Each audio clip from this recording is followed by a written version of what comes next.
Yes, ladies and gentlemen, it's Wednesday, and you know what that means. It's time for the Wrestling Inc. AEW Dynamite After Show, and have we got a show for you. Adam Page has strong words. Bryan Danielson has a match with Jeff Jarrett, and Taco Bell decides to get involved in Jack Perry's promo. But before we get into all of that, allow me to introduce the crew. I'm Jack Farmer, being joined by a couple of extra folks here. George Hermoza with Booker T, and Jimmy Korderas there with the is that the Christmas Fiend? What is that? What are you talking about? George, I have no idea. I have no idea what you're talking. What do you? It looks like something. It looks like the Fiend with like a Santa hat. What are you guys talking about? I don't see anything. What's going on? Everyone in the chat, we need you guys to tell us what you think is popping up on Jimmy's screen here. We have a lot of folks here already coming through. Daniel Barry, Stephen Camp, saying I need to go to the October 8th show in Spokane. I would love to be out there. George Hermoza, I feel like it's been a while since I've seen you, pal. It's been a few weeks, and I have sincerely felt a little empty these past few Wednesdays, and I was trying to figure out why, and it turns out I just need a little AEW Dynamite after show right here on Wrestling Inc., or as you guys like to call it, Wink. We do love to call it that. I'm going to warn everybody here early on. I've had some internet issues, so I might get a little choppy. So prepare for choppy waters here, mateys. Maybe a little Kyantai, choppy. Never mind. Never mind. No, never mind. How does the rest of that go again? Oh, never mind. No choppy for Jack. The rest of it goes indeed. Oh, that's right. That's right. That was indeed. That was something I used to say all the time back when that was popular too. Indeed. We got a ton of news to get to today. So I'm going to dive right into it, if that's okay with you guys. Let's talk about first, I think the biggest news that really hit, breaking news, kind of as the show was on, or at least that's how it was being presented to me through our Wrestling Inc. news team.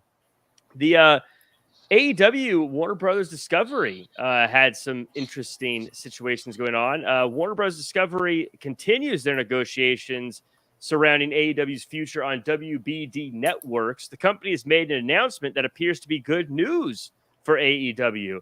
On the Q2 earnings call for Warner Brothers Discovery, David Zaslav announced a plan to rebrand TruTV's primetime schedule as TNT Sports in October, according to Brian Steinberg.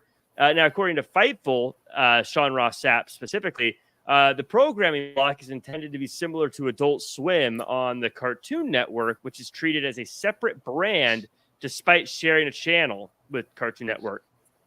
In the same way as TNT Sports and TruTV is going to be. The Overdrive program we saw today, there were AEW stars promoting that. And it looks like this might be a good sign of things to come, Jimmy.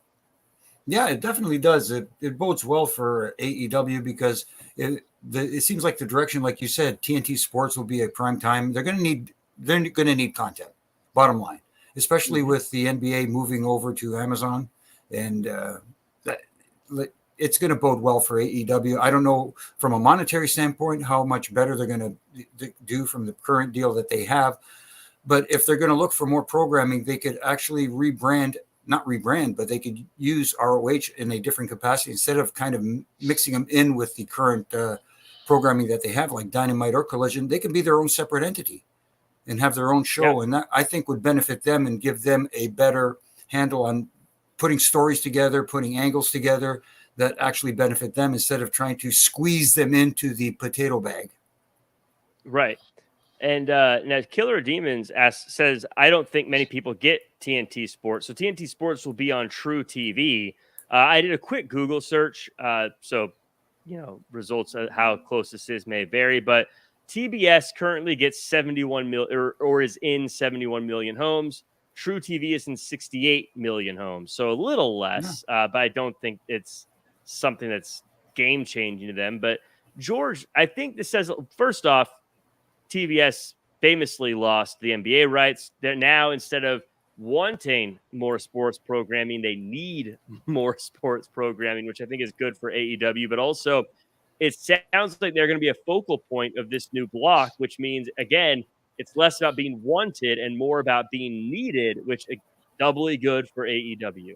Yeah, I mean, I sure hope so. I mean, it's not the first time that we've seen the Turner Network completely drop pro wrestling just because they wanted to go in a different direction. So the fact that looks like they're emphasizing maybe even more so on the TNT, on the sports aspect of their network, yeah, can only bode well for AEW. I mean, it's good news, the fact that they also added an additional show, Overdrive, which is going to be after Collision. And if that was it, if there was no interest in wrestling in general, they wouldn't be adding on another show after Collision this upcoming Saturday on TNT. So I'm a little over all the news, to be honest with you, just because we've been hearing is there going to be a deal? There's not going to be a deal. We've been hearing kind of the same thing for like a good 6 months already. But at least there was some progress today.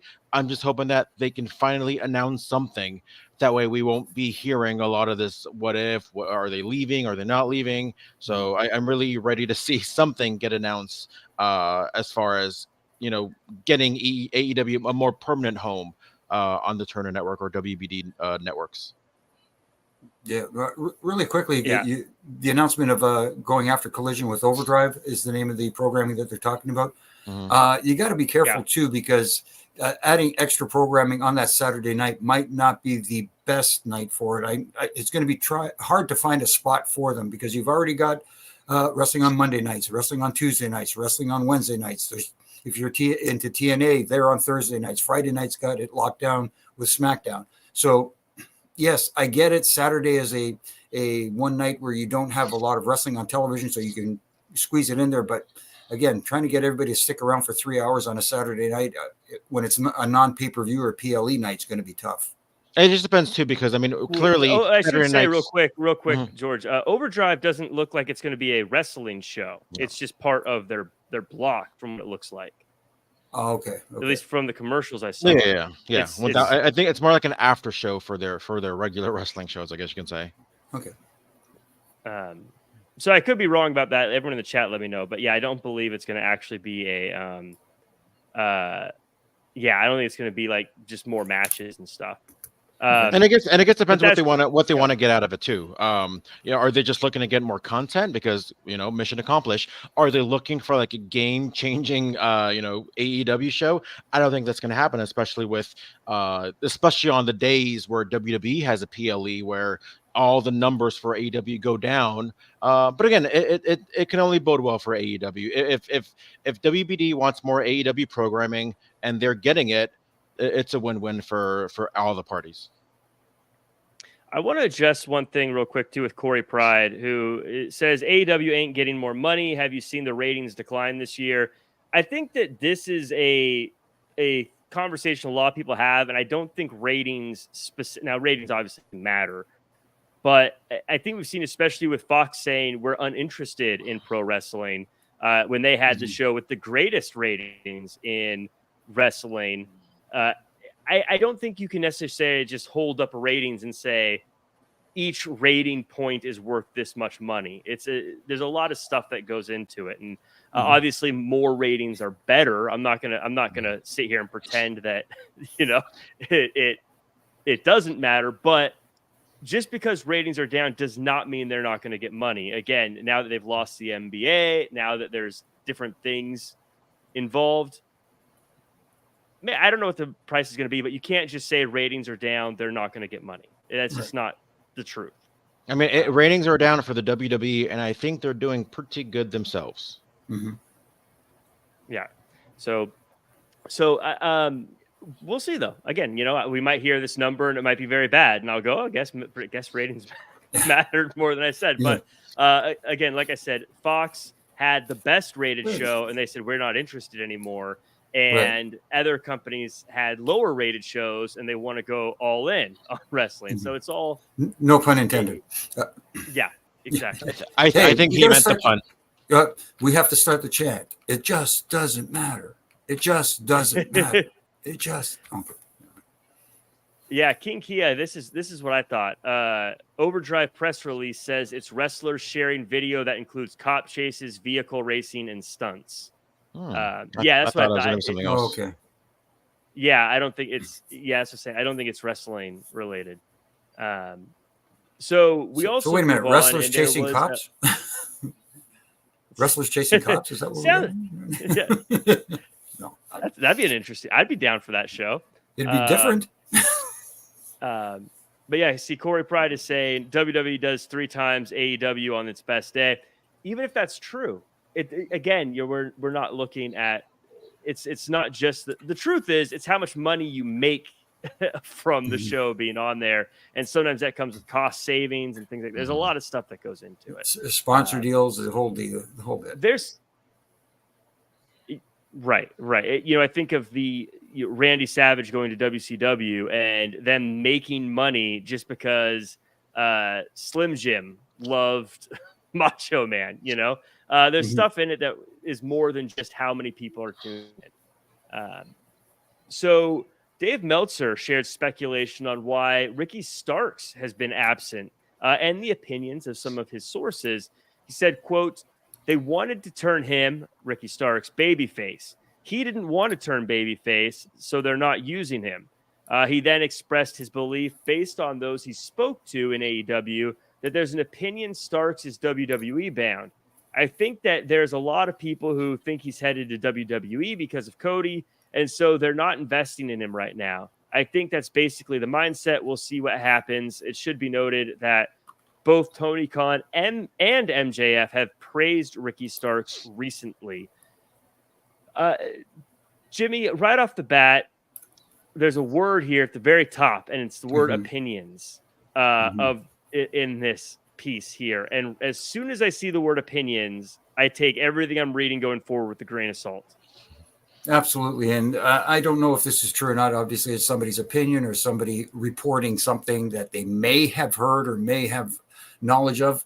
The word may, opinion. So if it is true and they said that they wanted him to turn babyface and he didn't want to go that route, then that's on him for not being used. Because when the office says, hey, look, we have a plan for you going forward. This is what we'd like you to do. We want you to turn babyface. You say, you know what? I didn't think of that. That wasn't what I had planned, but guess what? Give it to me and I'll knock it out of the park and I'll prove to you guys that I can do it. Whatever they give you, you got to try and do your best with it and show them that you can do it. Then later down the road and say, hey, I've got a great idea. I'm over as a babyface. Watch me turn heel. And then maybe they'll be more into allowing you to do what you want to do when you achieve the goals that they set for you. If that makes sense. Right. No, absolutely. I think that, George, assuming this is true, just because if we assume it's not true, then okay, next story. What's the point? But assuming it's true, though, I feel like with Ricky Starks, he's got to be a good guy. Like everyone loves him. I feel like you're just swimming upstream if you're trying to make us boo him, right, George? Yeah, it was kind of reminiscent of kind of that late. Or like that Nation of Domination Ricky Stark or Nation of Domination Rock, kind of in that summer of '98, where on paper he's a heel, but nobody was booing him. So it kind of reminiscent of that, and obviously we can all see he's very much so inspired by The Rock in a good way. Obviously, I mean, you just got to do whatever you got to do. If anything, and we've heard this all the time before, it's really the people that decide who's a face and a heel. Even back when John Cena was doing his thing. Oh yeah. I can't believe he's a babyface. Okay, but you're booing him, so he's a heel in your eyes. He's a babyface to some people. Yeah. He's a heel to other people. So I think that's what's important as far as like how maybe he could have portrayed himself. I'm with you as far as I think and my opinion and this and that. Like I don't, even with the whole like, oh, Cody's trying to get him into the WWE. I don't really picture like, is Cody going up to Triple H or Nick on, hey man, you got to hire my buddy. Can you hire my buddy? It's like, I just don't see those conversations happening. They are very aware of who's out there. They are very aware of who's available, who's not available. If they want him, they don't need Cody to be like the in-between for the two. So yeah, just it's been this happening for like a good 6 months already about like what's going on with Ricky Starks. It's unfortunate because the whole CM Punk thing kind of derailed his push in a big way, and then they just kind of put him together in a random tag team, and nothing's happened since he lost the belts to Sting and Darby. So again, I feel like he's in limbo. I have no idea when his contract's up, but I kind of only assume that we'll probably see him somewhere by 2025. Jimmy, yeah, I agree with you. Assuming the office wants you to be something, that's kind of what you're supposed to do. It's just supposed to be. It's sort of the job. Some people may say, "Hey, shouldn't they just have him out there anyways, whether he likes it or not?" Is there a leadership question here? Is, in your opinion, if he doesn't want to play ball, do you still say, "Hey, you're going to go out there," or is it better to say, "You know what, you again, assuming this is true, this may all be poppycock, but assuming it's true, should you say, look, man, you work for me, you do what I say," or is it better to be like, look, if you're not going to listen, I'd rather you're not even here. Just stay home and leave when you're done? I'm agreeing with that because that's what happens anyways. Because if you start dictating what you want to the office, and it's like the inmates running the asylum. Sometimes the office has an idea in their mind, a vision in their mind for you, and your job, you're basically employed by them. It's like you're an auto mechanic, and you're saying, well, you know what? I'm only doing brakes. I'm only going to fix brakes today. I'm not going to do tune-ups, and I'm not going to do oil changes. I'm only doing brakes. But, other cars need other work other than brakes. So what are you going to do? Sit there all day and wait for a car that needs a brake job? Come on. I don't know if that's a good analogy or not, but you talk about locker room leadership. If he had an issue, if there was an actual locker room leader, a veteran that took over the locker room that they can go to, like I hate to bring it back to WWE, but we had The Undertaker. He was our guy. And again, I've said it 100 times. He didn't appoint himself the locker room leader. The locker room appointed him the leader. And if anybody had any questions, he could have gone to him and said, someone like that, and say, hey, look, I just spoke to the office. The office wants me to turn babyface, and I'm not really on board with that. What would you suggest I do? And then the locker room leader would tell you, listen, maybe you're not on board with it, but maybe they got a vision for you that's going to work.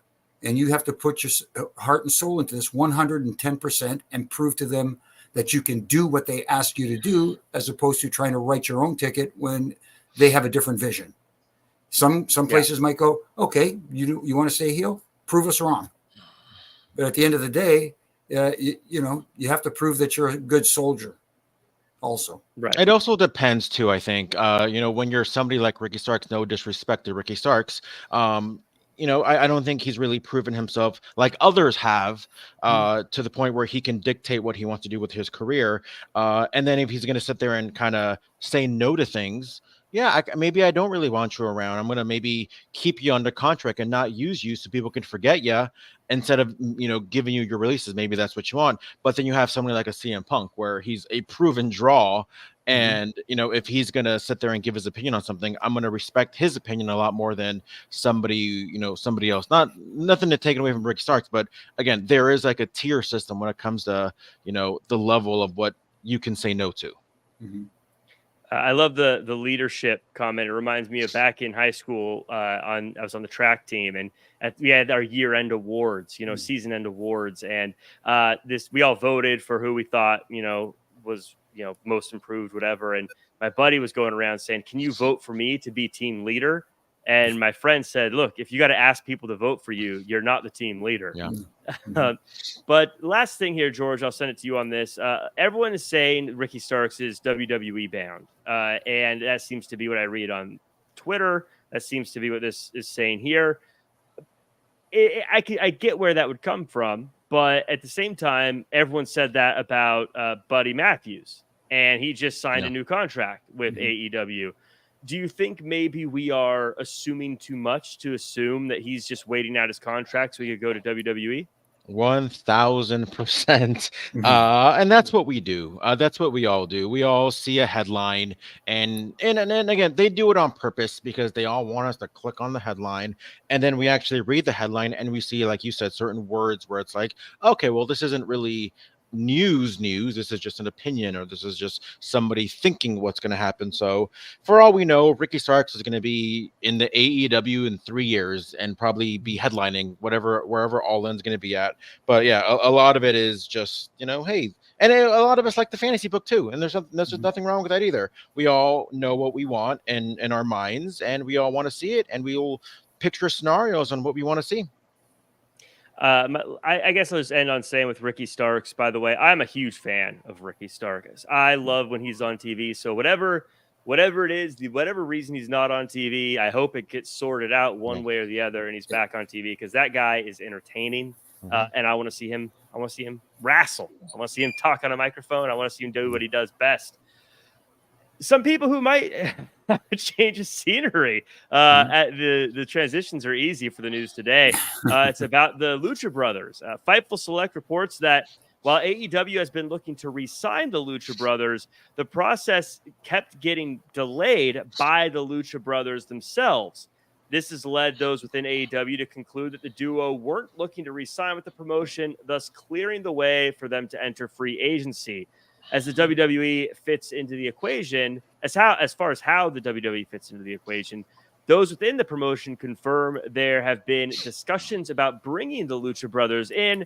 It may have even gone beyond that, as those close with Penta and Phoenix have indicated that the duo have been claiming backstage at AEW shows to have both been talking to WWE, even going as far as to say they received a preliminary offer from the promotion. Those within WWE refuse to comment on the truthfulness of such claims. Jimmy, again, when we go into what has been offered, what hasn't been offered, I feel like it gets a little blurry, because also, even if they are saying it, sometimes guys say that so they can try to get a different contract from the people they're with. So who knows how far things are going, but it does seem, at the very least, the Lucha Brothers are looking to test the free agency waters. Yeah, and I don't blame them. They're a hot commodity. They've been there long enough, and I don't think they've been utilized lately to their fullest potential. I mean, they're great entertainers, they're great performers, and they bring something unique and different to the WWE that they don't really have right now. Yes, they have some lucha stars, but nothing like Phoenix and Penta. So, and his brother, the brother duo, as I like to call them. But it'd be interesting, because I'd like to see. It looks like the WWE is on a mission now to bolster their tag team division. There's a lot of rumors out there about other tag teams possibly heading over that way. We shall see if that comes to fruition, because I know where you're going, George. I know where you're going, just south of the border from me here. But, it bodes well for them, because if there is a bidding war for them, good for them. And if they stick around with AEW, hopefully they get utilized a little bit more, other than, just being on Collision or Rampage just to put on a good match.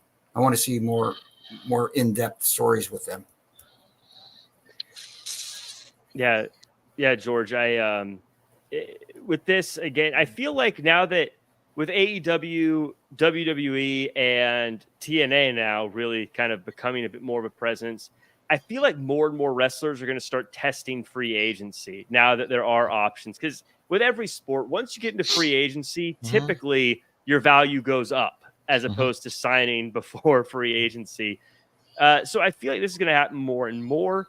A lot of people are looking to, what will they be like in NXT or WWE? I'm a huge Lucha Brothers fan. I feel like I would have liked to have seen a bit more of them in AEW.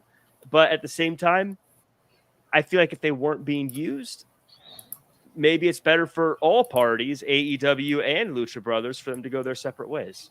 And also, what else is there really for them to accomplish in AEW? They've been trios champion, they've been tag team champions. They had amazing matches going back to the first not the first AEW show, but the All Out, and even fast forward to the cage match. I will say this, and I'm glad that you're here, Jack, because I really want to get your opinion as well.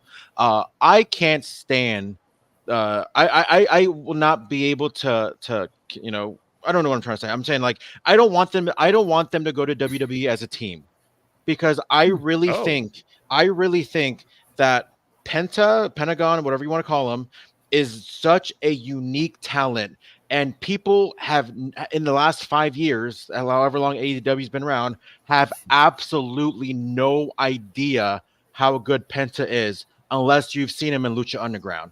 The fact that Lucha Underground has booked Pentagon way better than AEW has, I think it's an absolute shame. And I really hope that he's not saddled just as a tag team wrestler going forward. With that said, whatever they want to do, who am I to sit here and say what they want to do? If they want to move forward and be a tag team forever, by all means. I'm just saying I would like to see Pentagon more as a single star, especially at how he wasn't portrayed that in AEW in any way.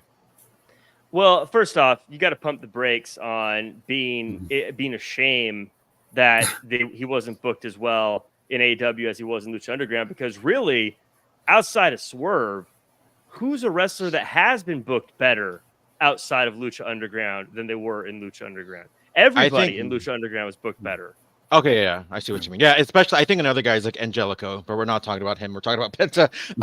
But yeah, I think Penta. I mean, was Ricochet, absolutely... I think, was at his best in Lucha Underground. Yeah, I think so too. But yeah, I truly became like a true Pentagon fan. And I remember I met him not too long afterwards, and I thought he was a complete class act. But yeah, I cannot say enough great things about them. So I'd like, if they do end up coming over to NXT or WWE, I would like to see them go their separate ways. And I think that's where they can really maximize their potential. With that said, I am predicting that they are going to be on the very first episode of NXT on CW. This is where, and Peter P had a good comment I want to bring up here. Asks, where's Scorpio Sky, Wardlow, Danhausen, Miro, Keith Lee, Ricky Starks? All of them should go to WWE. Well, first off, there's not all. Some of them, not all. No. but that's the point I was going to make. First off, I don't think Danhausen is actually with AEW anymore. I could be wrong about that, but Keith Lee, I believe, has health issues as well.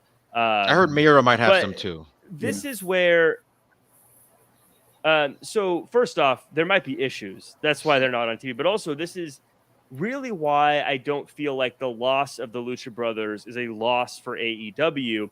I love the Lucha Brothers. I think they're a force, and I think they'll be great wherever they go. We've talked about it a million times. There's too many people in AEW. You've got to let people go. You can't have them all on TV. And so I don't necessarily feel like it's a loss for AEW, because this is something they kind of have to do. They have to let some of these people go. And some of them are going to hurt. Some of them are going to be, man, it sucks they're gone, but you got to move on. And you've also got to allow room for new stars to be developed as well. So it's just one of those tough things. But at the same time, I think it's great for the wrestlers because there's opportunities for them at other places. And I think we're not even counting Mexico, by the way. I'm sure they got a lot of people in Mexico who want them. And a lot of fans just think the only two companies are doing a bidding war for them. And these guys can go out there, as we've talked about this before, where they can do the independent circuit, where they can basically write their own ticket, command their own price, sell their own merchandise. They're ready made for merchandise. I bet you they sell a ton of that stuff if they were to go on the road. Yeah. I have a brief. I'll try to make a brief story. So I was at one of my first or second PCW shows. They do a meet and greet before every show, and this is when like PCW Lucha Ultra, was like, right? Yeah. They were super hot, and they were doing a meet and greet on the same table. It was Yoshitatsu and Pentagon Jr. And, people were there for Yoshitatsu, but like the line for Pentagon was just like ridiculous. And I felt so bad for Yoshitatsu because he's there looking at that line. I'm like, man, like I wish I wish I had that line because this guy is making bank right now. Yeah. So that goes to show like, those guys are very, very marketable, and they sell a lot of merch. Yeah, PCW Ultra is definitely a Lucha Brothers crowd too. So Yoshitatsu, it's okay. But again, we'll see where they go. I want them on TV. So whatever gets them on TV. Last piece of news before we get to the show is about people not being on TV. It's about Britt Baker, who hasn't been on TV recently. According to wrestling purists, Britt Baker was allegedly, quote, burying MJF and Will Ospreay while in the women's locker room during their hour-long match on that episode. And Alicia let free MJF know via text message that this was going on. Wrestling purists confirmed Ospreay was the first person to confront Baker while she was starting issues backstage. The quote is, Ospreay confronted her, asked her about it.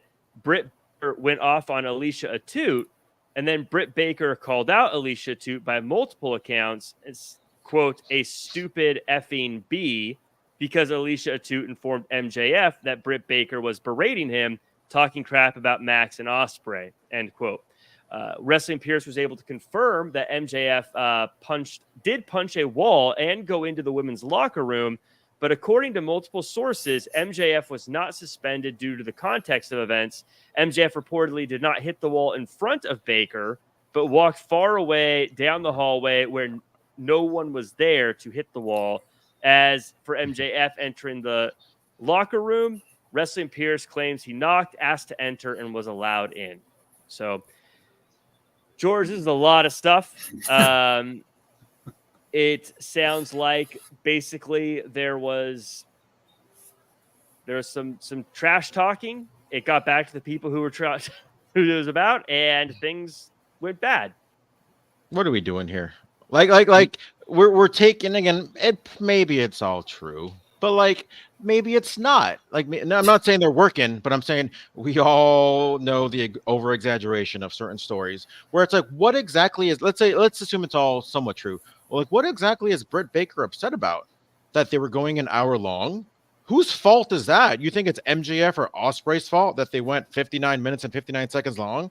That has nothing to do with MJF or Ospreay. That's everything to do with the booker. So like, she's sitting there complaining and talking smack about MJF and Ospreay. Like that has nothing to do with them. And I don't know. It just everything just, it gets weirder and weirder. Like, she's suspended, but then she was on TV today. Is she staying away to make sure she's not with MJF? Like, I don't know.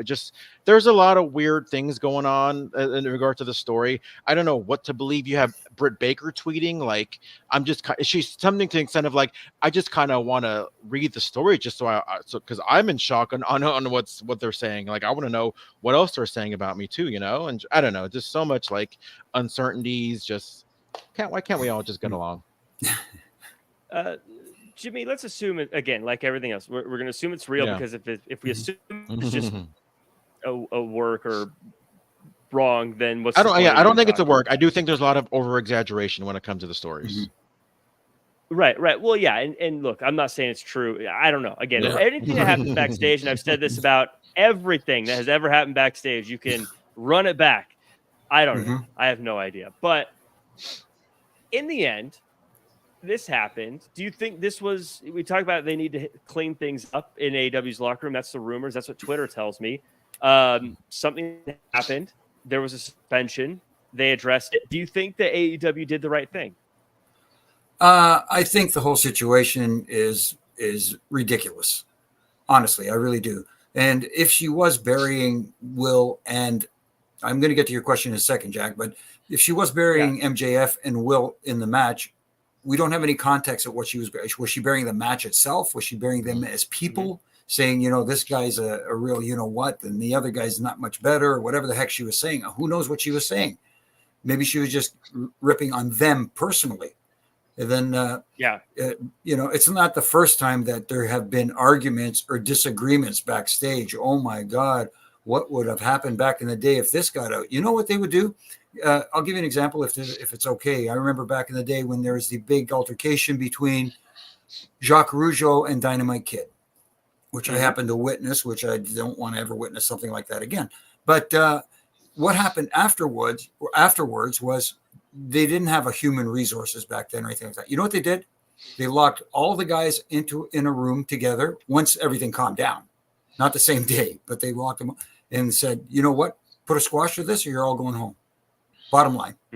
Not pick on one and say it's your fault, it's your fault. You're all at fault here. And that's the way you settle it. And it goes back to leadership and locker room leadership. There's nobody. How many times can you say it? The inmates are running the asylum. They're running wild over there. And anybody has their feathers ruffled, they go run to the boss. Oh my goodness, somebody hurt my feelings. Guess what? It's wrestling. You're going to get your feelings hurt all the time. It's part of the gig. Learn to live with it and learn to deal with it. And if you have an issue with someone, stand up and be an adult and talk to them about it instead of punching walls, you know, going down somewhere where nobody saw him. If nobody saw him, how do they know he punched a wall? Yeah, I thought the same thing. You know, it's just silly. It's all silly. I mean, if I punch a wall, I'm going to let everyone know. I'm like, Man, I sure killed this wall over here. Hopefully he was wearing his ring. But so, Jimmy, let's say you're the boss of AEW. You're putting control of this stuff. And this happens. Is suspending someone? Let's just assume. So it's nice and easy. Let's just assume Britt Baker was wildly at fault here. Okay. And that way we're not getting into a he said she said. We don't know. But you're the boss. Let's say Britt Baker did something terrible. Is suspending her for a couple of weeks the right way to handle it, or what would you do? If it was me, you know what I would do? I would say you're going to go out there, and guess what? You had that spot at All In against Tony Storm. Not anymore. You're going to get written out, and someone else is going to take your spot. Bottom line, you don't have to do it in a suspension and actually go on publicly and find out, and everybody leaks it all out there. Oh, she was suspended because of an altercation backstage, a verbal altercation that got really ugly. Yeah. You settle it like that. Hey, you don't want to play ball? Guess what? We'll take the ball away from you. I love it. And another side question that's totally unrelated. You'd mentioned The Undertaker was sort of the leader, the guy in the locker room for WWE. How long was he there before he became that guy? It just kind of estimated. Was it like day one? Everyone's like, I just trust this guy, or was he there for like 10 years before he became the guy? How long was it before people were like, he's the leader?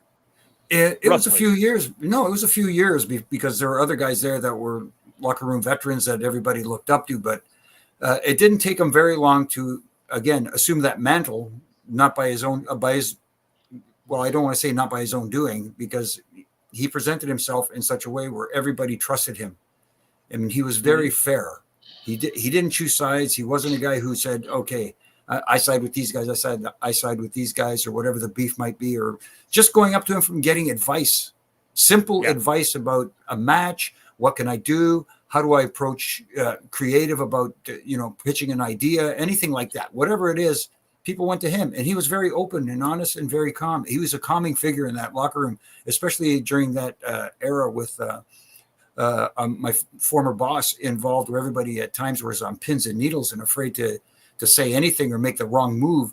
He was a calming force in that locker room, and that's what they need right now in AEW, is someone that the talent can go to and say, hey, help me out here. Please give me some guidance. Where can I go? Who do I talk to? Was it maybe like after like Hogan or Savage left? It was a little bit after that. Yeah.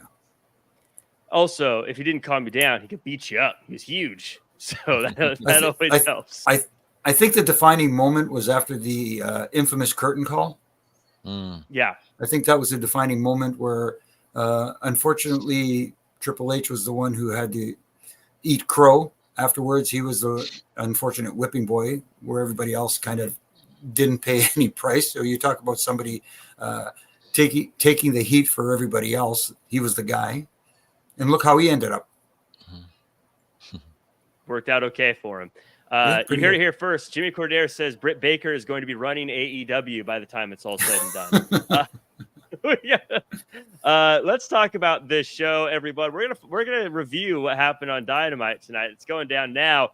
Thank you, everyone, for joining us. Secular Belt, Brandy Reed coming through. Haven't seen you before, or at least in a while. Goodfella, Danny Cochran, Blue Chew.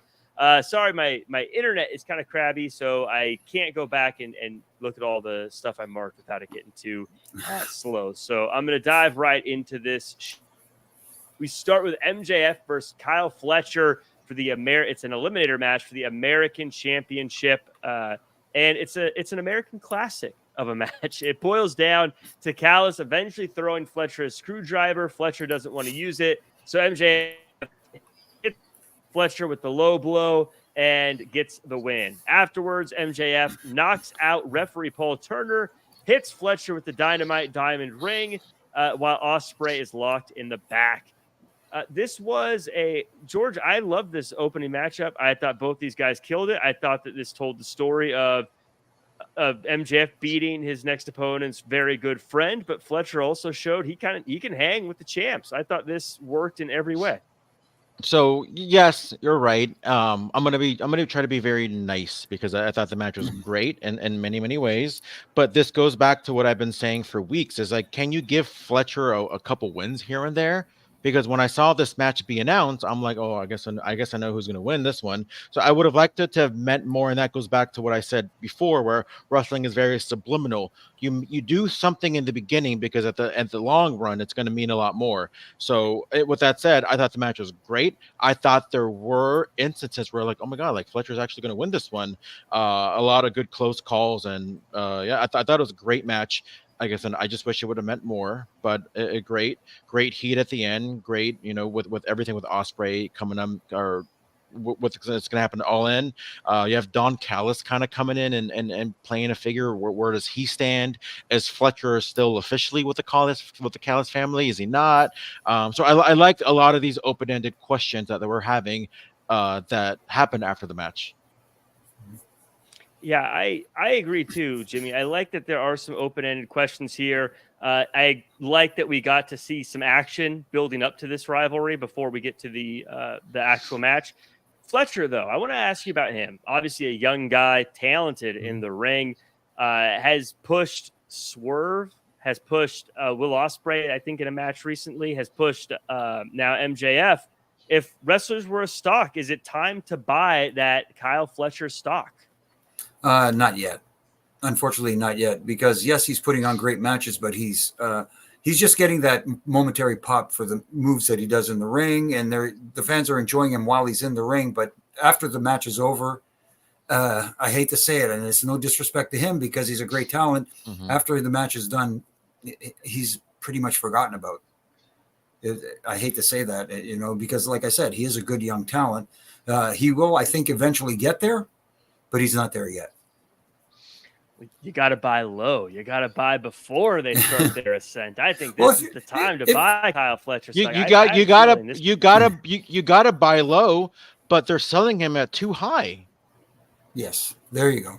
I don't think they're selling him too high right now. He's not winning matches. What do you mean? Because they're putting him against like these top players, and I don't know. I mean, he was, ROH TV champion for a little bit and whatnot, but yeah, I just feel like he needs to kind of have some kind of elevation. But like I said, he's not winning matches, but he's only beating the people that he needs to beat, but he's not getting that. He's not breaking that glass ceiling when it comes to beating some of these guys that's going to elevate him to the next level. I got a feeling this time next year, he's going to be on the cusp of superstardom. Did you see the way when he was in the crowd and he had his arms wide and everyone was going nuts for him? That was a moment. I think that was a superstar moment of knowing to pause and take that in and slow down. Plus, I mean, the moves are always great, but I think he gets it. I think he's very young. I'm not saying he's Roman Reigns. I think he understands it, and I think this time next year, I think he's going to be a star. But like sorry, Jack. Sorry, George. But like I said, unfortunately, yes, the crowd resonates with him when he's out there, but he's a forgotten entity once the match is over. And that's the problem here. Don't get me wrong. The match with MJF was great. I loved the match. I really did. But there were elements of it at the end that really caught me off guard and I thought was too much. When I talk about all the time, 20 pounds of potatoes in a 10-pound bag, that's what this match was at the end. They had a great match. They had a wonderful finish, other than the distraction of the referee taking far too long, which I always complain about. But hey, I'm used to it now, so what can I do? I like the thread there where they connected the screwdriver, where Will Ospreay refused to use it, and now Kyle Fletcher refused to use the screwdriver as a finish, and it cost them the match. But here's my thing. At the end, the low blow, fine with it. Doing the kangaroo kick, there you go. The brain buster after that, bang, hits him. 1, 2, 3, match is over. Good. Then you didn't need, and this isn't me harping on the referee, he didn't need to knock Paul Turner out with the belt. You know why? Because that's not heat. That doesn't get you any more heat. The crowd doesn't care. Oh, he just knocked out a referee. Big deal. It's not a big deal. And then Kyle Fletcher works his way up after taking a low blow, the kick, and the brain buster to get hit with the ring. And he gets busted open. You don't need to mount him and keep pounding away at it. Let that picture resonate. Let him stand there over him, just holding the ring, kissing the ring, doing something. It was too much. He already had his heat. He overdid it, in my opinion. He didn't need all that. And you say that he's going to be a big deal in 1 year. I disagree with you guys. People were saying that a year ago. People were saying a year ago that he's going to be a big deal in 1 year. So now, how long is it going to be? Like, okay, well, next year he's going to be a big deal in 1 year. I wasn't saying it a year ago. Jack Farmer is saying it now. A year from now, he's going to be that guy. Now, but George, one last question on this opening segment. You talked about it a little bit here. Don Callis is out there, and it seems like he's interested with arguing with Will Ospreay than he is about making sure that Kyle Fletcher's okay. MJF attacking Kyle Fletcher while Ospreay isn't there. My question: who locked Ospreay in? Was it Don Callis or was it MJF? I don't know. I think they were kind of hinting that it was Don Callis a little bit, right? I think there's, like I said, that's why I like the match itself. My beef was everything that how Kyle Fletcher has been booked for the last 6 months, but I really like how it ended and how it's leaving us wanting a lot more. Whether it's the build-up for All In, whether it's the Callis factor coming in, and seeing how Ospreay is going to respond next week, or maybe on Collision or one of those shows. So either way, I give this segment from top to bottom a good B+. One other thing I want to touch on, just out of get your opinion. MJF's ring attire, very reminiscent of someone else, don't you think? You mean Kurt Angle as the Candy Striper? I was thinking more current than that. Red, white, and blue, very Americana. Jack Swagger? He just looks like America's champion to me, representing all 50 of the great states of this. Who? I don't know. Somebody on Saturday during the pay-per-view, or sorry, PLE, was kind of dressed in a similar garb, but only wearing long tights. A certain Universal Champion. Oh, is that Cody? Always wears red, white, and blue, though. I know though, but very. I was like Gunther, but no. Salute our American champion, MJF. We the people. The Glamour, Mariah May has a match against Viva Van. 90% Mariah May in this one, as she gets the win. But the story's after the match, where she gets gifted a photo of Toni Storm of herself and Die Mariah Die on the back. The two brawl before getting split apart. Jimmy, speaking of people who were reminded of, I got a little bit of Edge Kurt Angle with the sign on the back of the picture here. This has been just a phenomenal story. How do you like how it's building up to All In? I would have wished they didn't have last week happen and have this week happen the way it did. If last week didn't happen, I think this would have been more impactful. Don't get me wrong; it was exciting. It was, we got the "I'm willing to die, are you" speech from Toni Storm, which was cool. Yeah. But I would have liked to have seen that this week, because then when you see it on the back of the painting, you kind of go, "What is that referencing?" And then she could give it out there, and now you go, now I get it. But you had two pull-aparts in back-to-back weeks and another schmoz after another match. So, again, like I said, you can do something different to progress a story. It doesn't have to be an all-out pull-apart every week. So Viva Van, I'm a huge fan of. I've had the honor of ring announcing her a couple times. She's a SoCal legend here. Jordan, I know you're very well aware of her work. Just great to see her on AEW television. I hope they sign her. But I think the big question for you, George, I posed a similar question on Raw, and I got torn to shreds for it. I got torn to pieces for it. I want you to answer the tough question, much like, are you Team Edward or are you Team Jacob? I got to ask, are you Team Tony or Team Mariah? Do you like hairy wolves or glittery vampires? Which one is it, George? Why would you get torn to shreds? I am, for now. You have no idea, my friend. I am, just because on how everything's been played out, I am Team Mariah for the time being. I think she's been booked excellently since she turned on Tony Storm. I wish we'd see a little bit more American Psycho kind of thing where we saw like after the first week, but I think she's been doing great. I love that sit down interview that she had with Renee. I thought that was just a masterclass in just being a heel and trying to explain why she did what she did, but also like I don't feel like I'm obligated to tell you why, just because we're wrestling. So I kind of like that mystery aspect of it. And again, this is a match that I'm very much so hyped for. I don't think she's quite ready. Not ready. I mean, she's ready, but I don't think she. Maybe it's a little too soon to be AEW Women's Champion. But I am looking forward to the match. Overall, this match today was a little hit or miss for all the wrong reasons, to be honest with you. Hit because I think it accomplished what needed to accomplish for Mariah and her character. The miss is I don't think it should have been 2 segments with how much offense Viva Van got. And also I would have liked, because we have that SoCal connection, and I've kind of followed her career from the start. We've I met her at a PCW show. We've trained together. Just a little small fun fact. Me and her had like a practice match one time, right? Like years ago, like 5-6 years ago. And let me tell you something.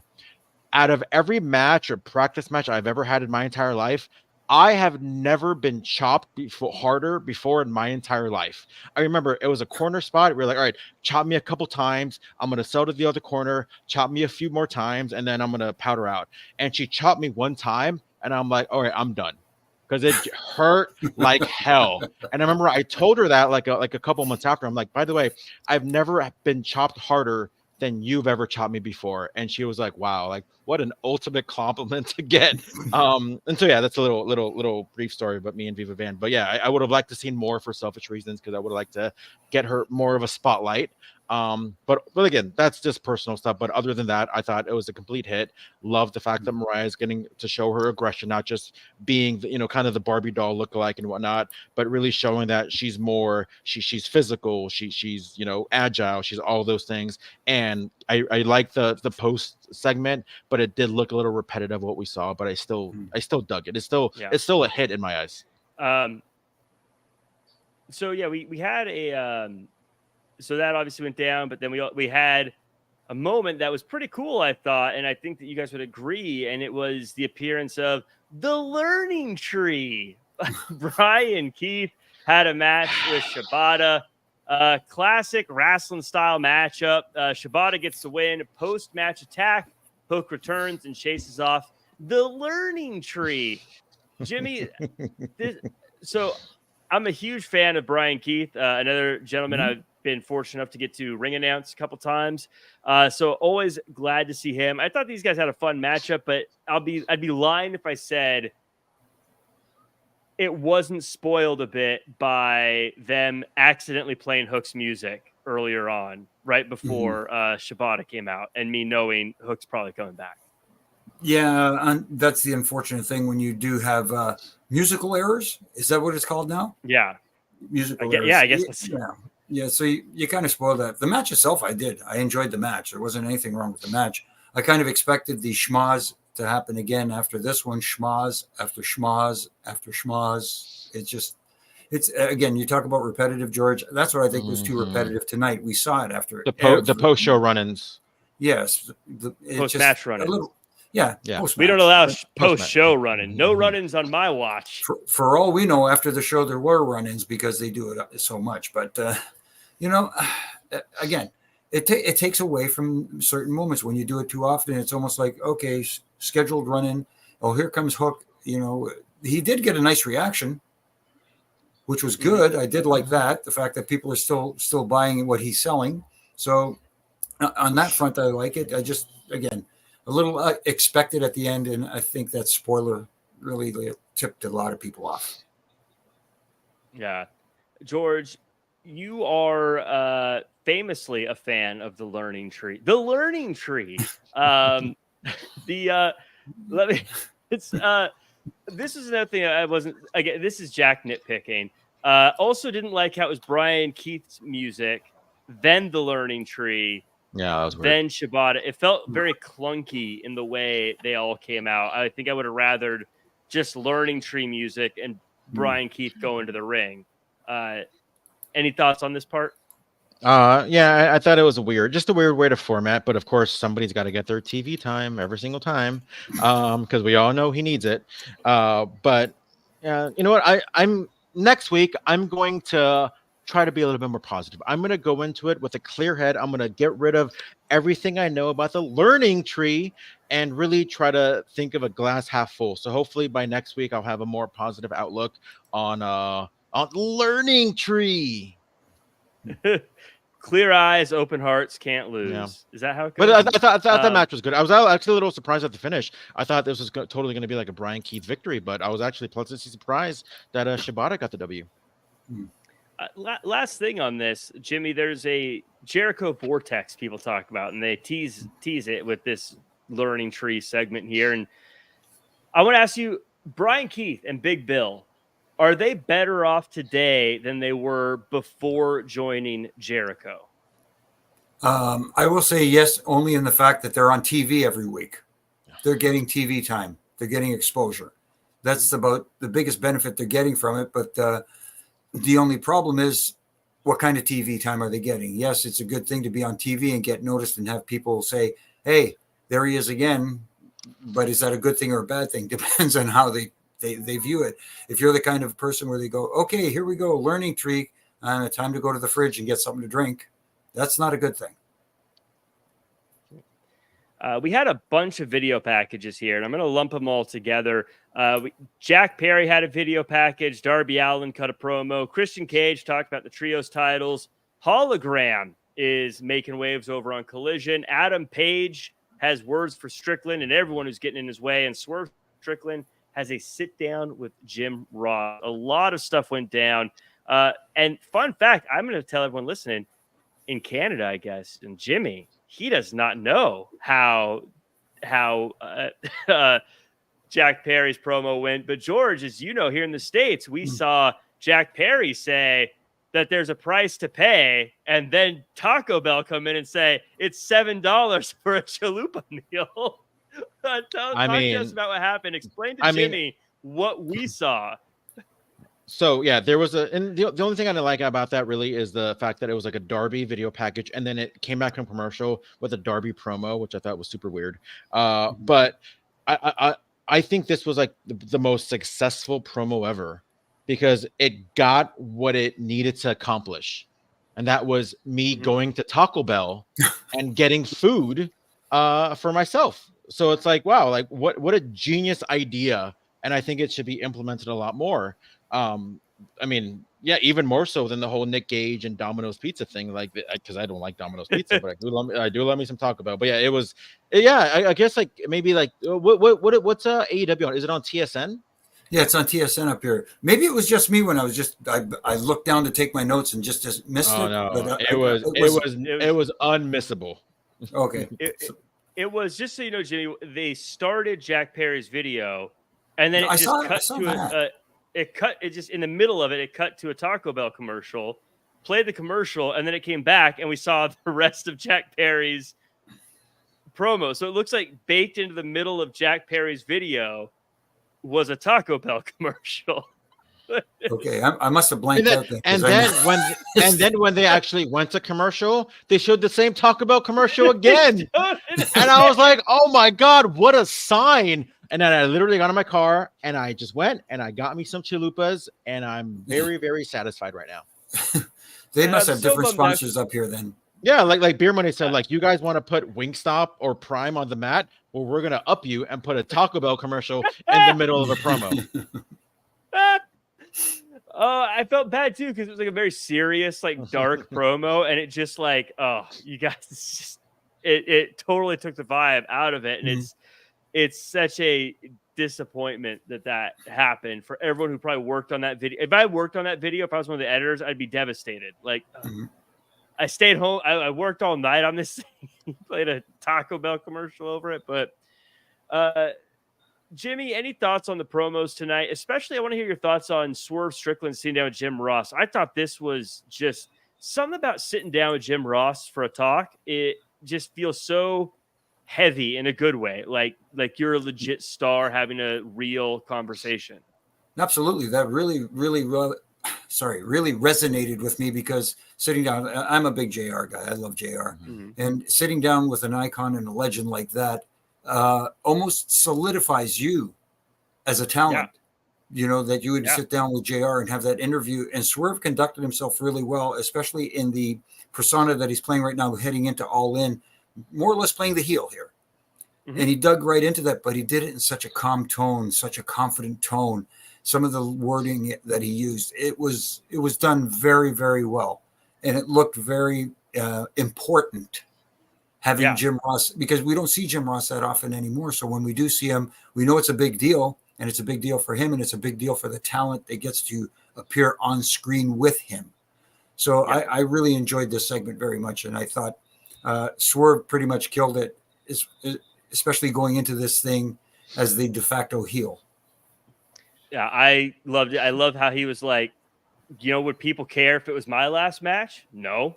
So I don't care that it's his. I love that mentality. I love that. I like that JR was like, yeah, you shouldn't. Like it gave it that, like if this was UFC, that's how they would act. They wouldn't be like, oh, you know, that's, I loved that. Loved Hangman's promo. We had a 6-man tag: Orange Cassidy and FTR versus Roderick Strong, Roosh, and the Beast Mortos. Kind of become a staple. The middle of the show, 6-man tag, crazy time. After the match, Acclaimed come out. They want to fight with FTR to see who the number one contenders are going to be down the road. George, thoughts on this match? And really, the real question I have coming out of this is, the Beast Mortos the most heavy metal name in wrestling history?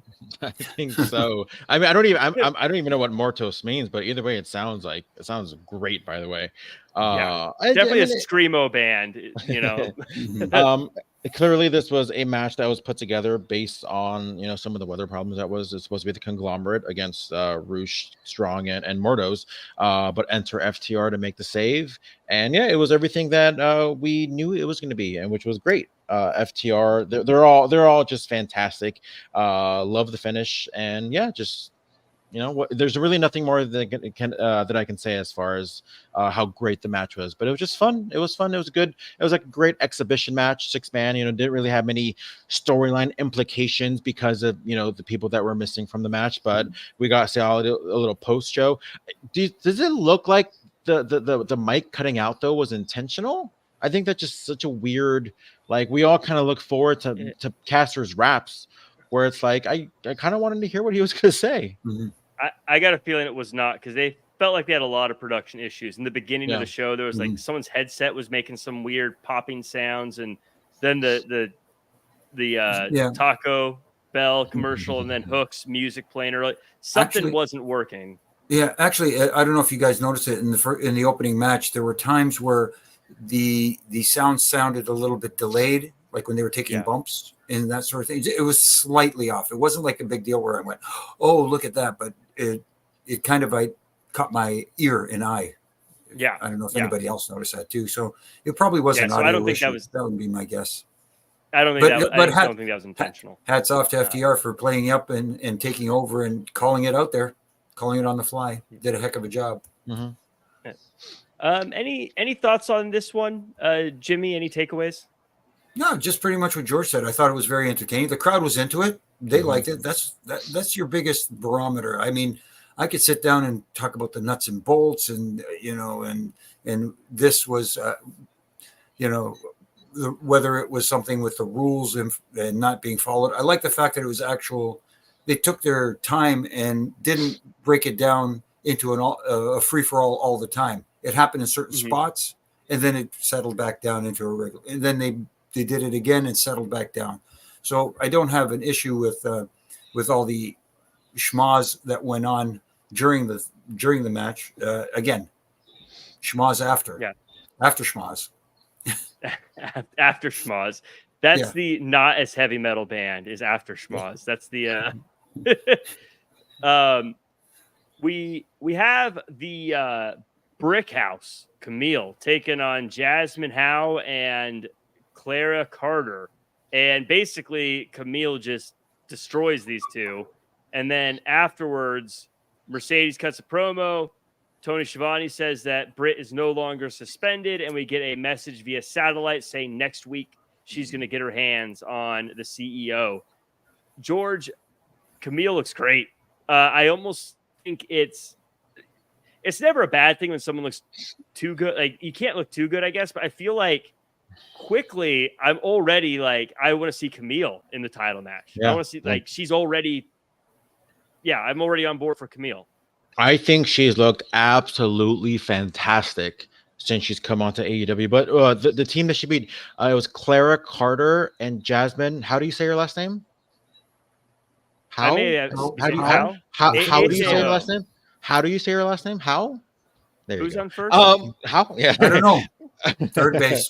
I've absolutely loved the way she's booked. I think she looks absolutely phenomenal as well. Her outfit, her gear, she just literally looks better than ever. Kind of wish I kind of curious how she would be doing in WWE, especially with those signings that we've been seeing, and how she would be incorporated, because she just looks that great. But I'm happy that she's in AEW. I'm happy that she looks fantastic. Mercedes doing her thing. I feel like the crowd was a little dead for the post match kind of hoopla. I'm a little confused on what they're gonna do with Britt Baker. Is she suspended? Is she not suspended? How long is she been suspended for? Like, I don't know. Again, too much of the backstage drama, unfortunately, might be bleeding into the plans, because I really look forward to these two kind of going back and forth, and you can't really do that when it's a screen going up against somebody that's in the ring. So I'm hoping that we see some kind of face-to-face or more face-to-face between the two between now and All In. Jimmy, do you agree? Should they get in each other's face before All In, or would you prefer they keep it separate until they fight? Well, keep it separate because everybody else is getting in each other's face. So it's just another match at All In where everybody's in each other's faces, and we have to do another pull apart and keep everybody separated and that sort of thing. So the longer they're kept separated, the more anticipation I have for this match. And as far as Camille goes, yeah, you're right, George. She's a star. Bottom line, she's a star. Yeah. I'm already eager to see what happens when she starts getting her hands dirty with rivalries of her own. I think that's going to happen sooner rather than later, because she's absolutely a star. And the Brick House, what a great name. What a great nickname for someone. Oh, if you're going to buy the rights to any song, call the Commodores right now, please. She's mighty. Just letting it. Oh, never mind. Okay. No, maybe not that one. No, but you gotta say it the right way though. Because she's a brick house. So we got. I saw a Bee Gees song came out, or album came out in '71 today. One of their albums. I can't remember which one. On Twitter, I get one of those like this day in pop history. I'm a big fan of the Barry Gibb talk show, by the way. We're losing every single viewer right now. You mentioned the Bee Gees. Yeah. So, not speaking of the Bee Gees, our main event, Bryan Danielson versus Jeff Jarrett. Anything goes. It's a brawl. It's a wrestling match. It's an emotional battle with Danielson fighting through and getting the win.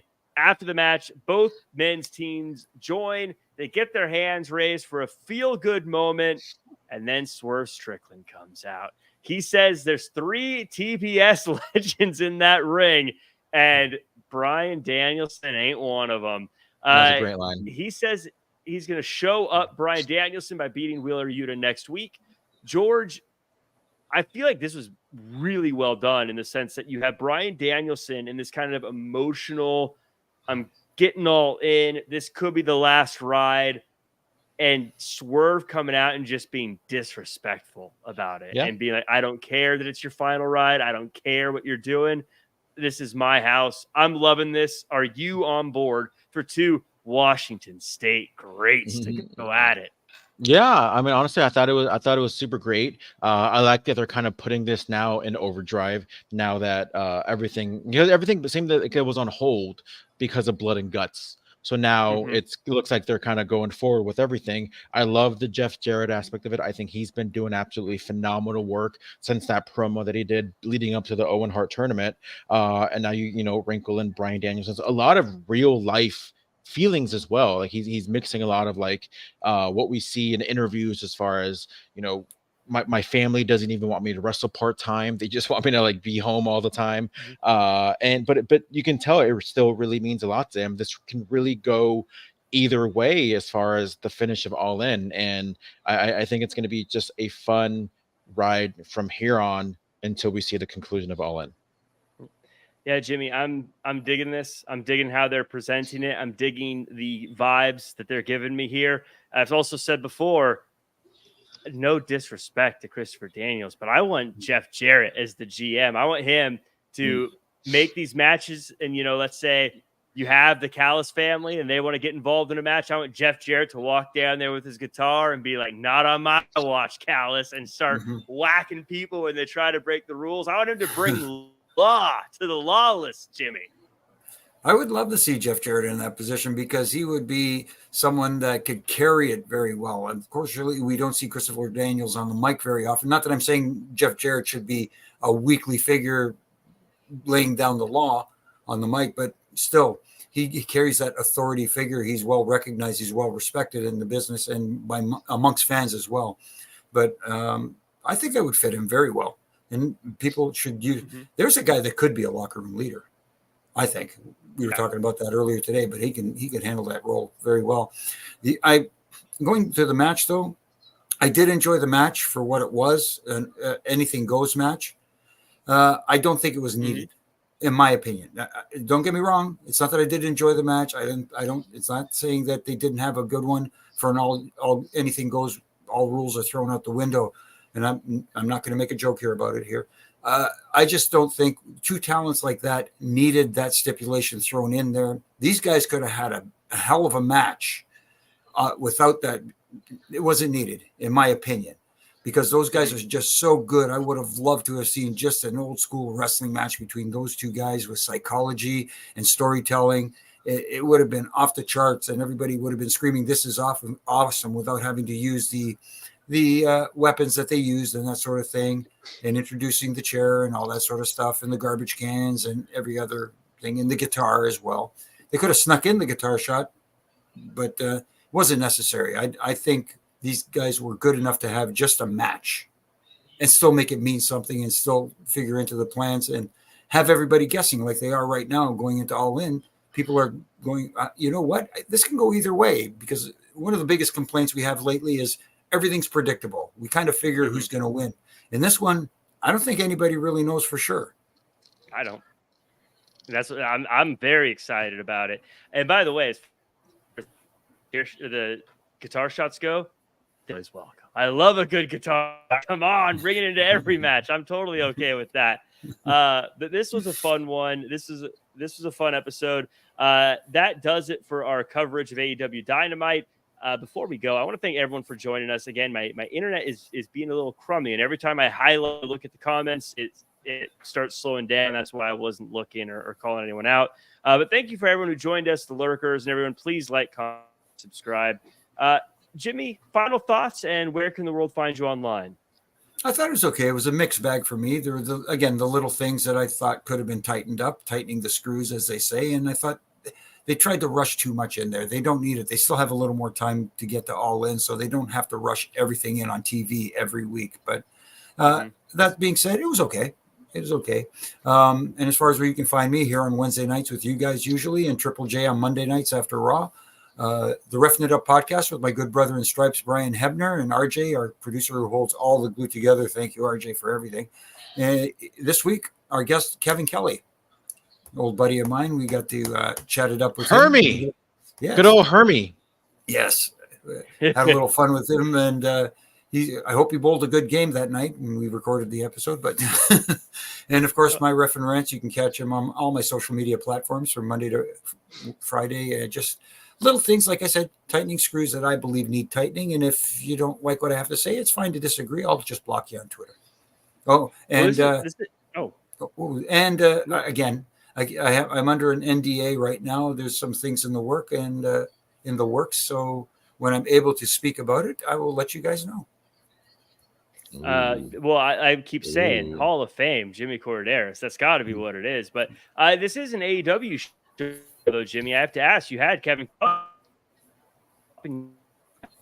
Oh, we lost you there a little bit. Missed the question. Maybe he's asking, did Kevin Kelly give any cool AEW gossip from, his time there? Yes. Yeah, he did touch on that subject a little bit. Yes, he did. Ooh. So it sounds like if you're an AEW fan, you got to check it out because you might get some inside scoop.